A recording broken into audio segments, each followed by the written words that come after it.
This movie is based on a true story. In the first shots, we see a girl crying on the beach. 48 hours earlier, Sergey and Masha are arguing about whether or not to let their daughter go to America. Masha is tired of the fact that the husband never listens to her. Sergey, a member of the State Duma, doesn't understand what his wife is complaining about. After all, she doesn't even work. The man called the modeling agency and asked Linda to delay Anya's flight for 3 weeks because the mother intended to go with her. The problem is that Masha doesn't have a visa yet. However, according to the contract terms, this is impossible. If Anya refuses to fly now, another model will take her place on the runway. That's how business works in Hollywood. In the end, the couple had to compromise. Meanwhile, Anya is spending time with her friends. She is annoyed by the parents' excessive control. And now the girl has learned that she will be going to America alone. It will be a chance to take a break from her family's supervision. Anya is already anticipating how she will conquer Los Angeles. She was accompanied by Linda, who told the girl that she would have to work hard to achieve success. Linda's driver, Andrei, who was driving them from the airport, was also Russian by the way. Anya was settled in a luxurious cottage. 2 more girls will arrive soon, but not Russians, a Pole and a Czech. Camilla, who is half Mexican, will be helping the girls around the house. Linda showed Anya her room. Andrei doesn't like that Camilla spends more money than she's given and doesn't provide receipts. Linda, on the contrary, feels sorry for the girl. Anya video called her parents and showed them the house. Masha reminded the daughter that she shouldn't eat fast food or Mexican food, as it's too spicy. The parents are very proud of Anya, believing that she will handle everything. Of course, Masha is worried, but Sergey is much more optimistic. Anya doesn't like that Camilla constantly invades her personal space. Besides, Camilla doesn't speak Russian, and Anya speaks very little English. Soon there was a youth party for aspiring actors and models. Due to the language barrier, Anya could barely communicate with anyone. Everyone tried to ask her if it was true that bears walk the streets in Russia. Declining a drink, Anya went back inside the house and called the mother, saying how much she missed her. It's nighttime in Moscow. Anya is upset that she can't properly communicate with anyone in America. A guy from the party, Steve, tried to cheer Anya up, and he succeeded. He shared that he dreams of becoming an actor. The young people went to see the ocean together. Anya let go of all her worries, simply enjoying the moment. In the evening, after buying a watermelon, they walked back slowly. Steve tried to teach Anya a few English phrases. The party continued. Camilla threw a jealous fit at Steve, not understanding why he was spending time with this Russian girl. Anya's irritation grew. In the kitchen, the girls quarreled again. Camilla yelled at Anya to go back to Russia. At night, the girl sat on the beach. Steve joined her, saying that Camilla loves him, which is why she's acting this way. Despite her poor English, Anya understood the guy. When Steve offered her substances, the girl hesitated at first but then agreed. They partied on the beach until dawn. Anya almost lost touch with reality. Waking up on the same beach in the morning, she found Steve lying next to her lifeless. Managing to pull herself together a little, Anya called the parents and said she had taken someone's life. Masha and Sergey couldn't believe what they were hearing. Anya, in tears, kept repeating that she woke up with a knife in her hand. Masha, panicking, told the husband to speed up her visa application by any means possible, but Sergey understands that this is impossible. He intends to call Linda to urgently get Anya on a plane. Suddenly, Anya cut off the video call. She had to tell Linda and Camilla what had happened. Linda instructed Camilla to call not the police, but Andrei. Sergey contacted Linda. He is ready to offer any amount of money just to get their daughter back to Moscow on the next available flight. Linda made it clear that a lot of money would be needed because many people would have to be paid to stay silent. As soon as the money is in Linda's account, Anya will get on the plane. The agency's reputation is at stake. Sergey was ready to agree to any terms, just to save his daughter from prison. Meanwhile, Anya is trying to piece together the events of the previous night. Maybe that guy Steve started behaving inappropriately, which forced Anya to defend herself.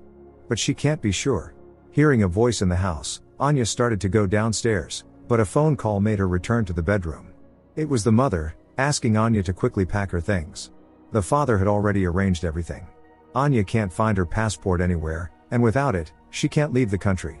Linda and Andrei called the girl's parents via video, who threatened to involve the Russian mafia if their daughter didn't return home immediately. Andrei was no longer willing to tolerate the insults and wanted to call the police, stating that Anya would get a minimum of 10 years in prison. Or more, considering the fact that she had taken substances the night before. Sergey and Masha couldn't believe their daughter was capable of such a thing, but Anya confirmed it. She was unbearably ashamed. Linda urged Andrei not to call the police. Surely there's some way to save Anya from prison. Maybe if someone else took the blame for the crime, Anya would be cleared of suspicion. Camilla is willing to do it, but only for $2.5 million. This is an overwhelming amount for the family. Anya saw that Camilla's mother was calling her on the phone. Could Camilla actually be Russian and only pretending not to understand the language? Anya realized that it was Camilla who had actually took Steve's life. Earlier, Anya had woken up on the beach with a knife in her right hand, but she's left-handed. Surely Camilla had decided to frame her competitor. Realizing that Linda and Andre weren't planning to let her go, Anya rushed off. Andre grabbed her, but a passerby with a dog stepped in, giving the girl a chance to escape. Andre, who spoke fluent English, claimed that Anya was his daughter, and they had had a quarrel. Camilla received a call from her mother in Russia. The woman hopes the daughter will come to the brother's funeral, but Camilla can't leave America because she's here illegally. Since Anya ran off with Camilla's phone, Andre and Linda were able to track her through an app. Anya has no idea where to go. She tried to ask passers-by for help, but no one understood her. Suddenly a call came in from Steve, who as it turns out is alive. The guy told Anya that she could trust only him. At that moment Camilla appeared, trying to explain the situation, but Anya couldn't trust this girl. Camilla advised her to call the parents right away. The problem is, Anya doesn't remember a single number by heart. Seeing the girls on the street, Steve called Andre and told him that Anya and Camilla had run off together. This wasn't part of Andre and Linda's plans at all. Steve called again, convincing Camilla to help him catch Anya. In that case they would get their money and Camilla could return to Russia. They agreed to meet at the pier. Barely holding back her emotions, Camilla called her mother and said she would make it to the brother's funeral. Despite the arrangement with Steve, Camilla told Anya they should go to Houston, to the Russian embassy. Sergei learned from Linda that his daughter had gone missing. He was strongly opposed to contacting the police. Andre and Linda know that if Anya tells the truth, they'll be barred from re-entering Russia because Sergei will find them no matter what. Linda and Andre have long been involved in this illegal business, luring girls under the pretense of modeling careers. Sergei called his old friend Petrovich and asked for help. Petrovich happens to have a reliable man in Los Angeles. The most important thing for the girls right now is to get to Houston. It will take about a day. Anya urgently needed to use the restroom. When she returned, Camilla was already unconscious. At that moment Steve ran up to them, saying that Camilla was sick and they needed to get to the hospital immediately. Without hesitation Anya agreed to get in the car with him, not suspecting that just minutes earlier, Steve had injected Camilla with something. Upon learning that Anya was with Steve, Andre thought for a moment that they had gotten away with it. Linda realized that her accomplice had started drinking heavily again, and she didn't like it. Suddenly Linda received a call from a man who introduced himself as Yuri Belkin. He was a private detective representing the interests of Russian State Duma deputy Sergei Antonov. Yuri insisted on a personal meeting. They agreed to meet at the pier at 7 o'clock in the evening. After that, Linda messaged someone she referred to as the middleman, saying that she had some exotic goods. Meanwhile, Anya asked Steve where they were going. The guy replied in English that they were looking for the nearest hospital. Linda texted the middleman again, saying that she needed the two girls to disappear. The middleman replied that the cost would be at least $250,000. Linda didn't want to know exactly how they would disappear. Steve brought Anya and unconscious Camilla back to Andre. Anya tried to break free but it was in vain. Linda called Andre, asking him to film Anya and Camilla for the middleman. Anya screamed that her father would pay any amount if she returned home alive, but Andre wasn't interested. The girls ended up locked in the garage. Camilla, regaining consciousness, told Anya that Linda and Andre had been doing this for a long time, setting up fake crimes to extort money from the parents of young models. But this time things hadn't gone according to plan. In the evening Linda met Yuri at the pier. He was already aware that there were no records of Anya Antonova at the modeling agency. Linda answered questions reluctantly, saying that Anya was a thief and had caused her a lot of trouble with substances. Not wanting to continue the conversation, she left. Camilla told Anya about her 14-year-old brother, who was terminally ill. Camilla had come to America to earn money for an expensive operation. But she hadn't managed to save up enough. Anya hugged the crying girl. But the touching moment was interrupted by Steve, who grabbed Anya and left Camilla locked up. Andre stopped this. Seizing the moment, Anya took Steve's phone and dialed 911. Andre arranged a small filming session for the middleman. Anya had to follow all the instructions. Seeing two police officers outside the window, Andre ordered Steve to take Anya back to the garage immediately. The officers explained to Andre that they had received an emergency call. They also heard screams. Andre said it was probably because of the TV. Steve kept Anya and Camilla in the garage. Finding nothing suspicious, the police left. Anya was already regretting that she hadn't truly taken Steve's life on that beach. Andrei decided that they no longer needed Camilla and ordered Steve to get rid of her. The guy wasn't sure he could do it. But when Andrei promised him a role in a film by a famous director, Steve changed his mind. Linda received a video of Anya from Andrei, but not Camilla. And Linda was alarmed. Andrei got drunk. Anya had to stay with him so no one would interfere with Steve in the garage. Andrei was talking drunken nonsense, reflecting that people strive in vain to get to Hollywood. They only see the glitz and then find themselves unprepared for the brutal reality. Steve was about to get rid of Camilla.